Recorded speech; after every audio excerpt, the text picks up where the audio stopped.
आपके मन में भी एक सवाल अक्सर आता होगा कि करंट और वोल्टेज में फ़र्क क्या होता है। क्योंकि देखिए दोस्तों, सवालों को लेकर लोगों के मन में अक्सर कन्फ्यूजन रहता है और हम भी जब किसी इलेक्ट्रॉनिक डिवाइस को देखते हैं तो अक्सर उस इलेक्ट्रॉनिक डिवाइस या फिर सर्किट पर वोल्टेज का सिंबल भी के रूप में प्रिंट होता है और इस भी को देखकर हम लोग सोच में पड़ जाते हैं कि आखिरकार इस वोल्टेज का मतलब क्या होता है। वैसे आपको किताबों में वोल्टेज का काफ़ी सारी डिफिनेशन देखने को मिल जाएगा, लेकिन कई बार किताबों में दी गई डिफिनेशन को पढ़कर कन्फ्यूजन में हो जाते हैं। तो इसलिए आज का हम आसान भाषा में समझाने वाले हैं वोल्टेज क्या होता है, वोल्टेज और करंट के बीच में क्या अंतर होता है। और यानी कि इस वीडियो को देखने के बाद आपका करंट और वोल्टेज का कोई कन्फ्यूज़न नहीं रहेगा। तो इस वीडियो को एंड तक पूरा ज़रूर देखिएगा और वीडियो अच्छा लगे तो लाइक एंड सब्सक्राइब कीजिएगा। चलिए शुरू करते हैं। तो आखिर ये वोल्टेज क्या होता है? तो दोस्तों, टेक्निकल लैंग्वेज में समझा जाता है कि वोल्टेज एक इलेक्ट्रॉनिक मोटिव फोर्स है। लेकिन अब ये जो इलेक्ट्रॉनिक मोटिव फोर्स क्या होता है, तो अगर इसे आसान भाषा में समझा जाए तो वोल्टेज को इलेक्ट्रॉनिक मोटिव फोर्स है जो करंट को धक्का देकर सोर्स की तरफ से अगले पॉइंट तक पहुंचाया जाता है। जैसे अगर इलेक्ट्रॉनिसिटी डिपार्टमेंट के पावर प्लांट जहां बिजली पैदा होती है या बनती है, वहां से बिजली आपकी घर तक बिजली सप्लाई या पावर सप्लाई लाइट तक पहुंचाती है, तो इसके पीछे वोल्टेज का हाथ होता है जो पावर को यानी बिजली को या कहे तो करंट को धक्का देकर उसके सोर्स से उसके डेस्टिनेशन तक पहुंचाता है। और वोल्टेज की मात्रा से ही ये पता चलता है कि कितनी पावर या क्षमता के साथ बिजली अपनी सोर्स से डेस्टिनेशन तक पहुंच रही है। चलिए अब हम वोल्टेज को एक एग्जांपल में समझते हैं कि जैसे जो पावर सोर्स है उसे हम पानी की टंकी मान लेते हैं और हमारे घर में जो बिजली उपकरण है उन्हें नल मान लेते हैं। और यहाँ करंट वह है जो पानी पाइप में फ्लो हो रही है।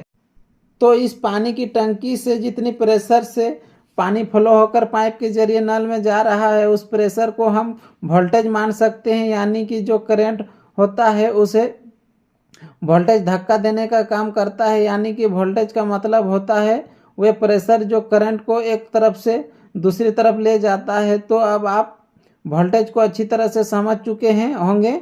और आपको बता दूं कि वोल्टेज को हिंदी में विद्युत दाब कहते हैं, जबकि करंट को हिंदी में विद्युत धारा कहा जाता है। अब ये भी जान लेते हैं कि वोल्टेज को कैसे मापा जाता है।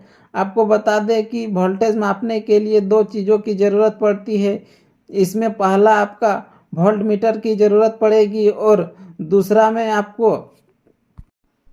दूसरा आपको इसमें ओमों का इस्तेमाल करना होगा। और इन दोनों की मदद से आपको वोल्टेज के माप के बारे में पता चल जाएगा। लेकिन अब एक सवाल ये आता है कि करंट और वोल्टेज में फ़र्क क्या होता है। दोस्तों, करंट और वोल्टेज ये दोनों ही बिजली से जुड़े हुए दो चीज़ हैं, लेकिन ये दोनों में काफ़ी अंतर होता है। हालांकि किसी भी सर्किट या बिजली उपकरण में इन दोनों ही चीज़ एक साथ काम करती है, लेकिन इन दोनों को मापने की यूनिट अलग अलग होती है और इन दोनों को मापने का तरीका भी अलग अलग होता है।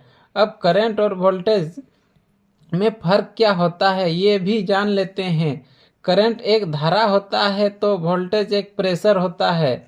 आप शायद ये बात जानते होंगे कि करंट का मतलब होता है इलेक्ट्रॉन्स का फ्लोइंग, मतलब धारा।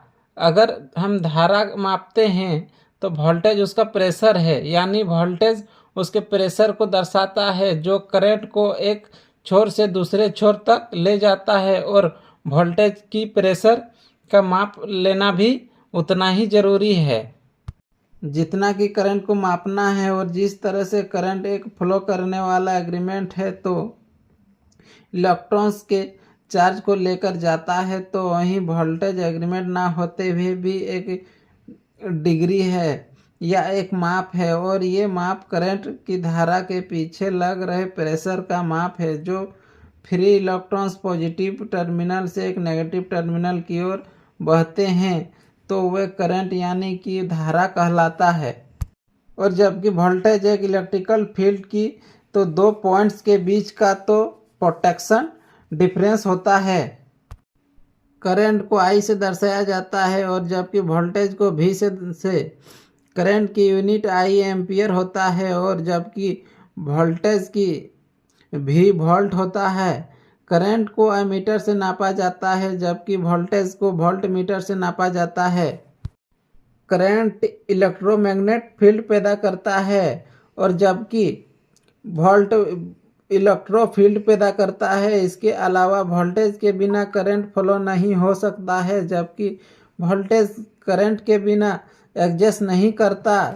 जब सभी कनेक्शन सीरीज में होते हैं तो करंट समय मात्रा में बढ़ता है लेकिन वोल्टेज सभी में घट जाता है और जब सभी कलेक्शन पैनल में होते हैं तो करंट बच जाता है लेकिन वोल्टेज सामान्य रहता है। तो दोस्तों इस वीडियो में आपको करंट और वोल्टेज के बारे में ज़्यादा गहराई में ना जाते हुए और टेक्निकल लैंग्वेज के वजह से आसान भाषा में समझाने की कोशिश की है। आशा करते हैं कि अब आप सभी को करंट और वोल्टेज के बारे में अच्छी तरह से समझ में आ गया होगा कि इनमें क्या फ़र्क होता है।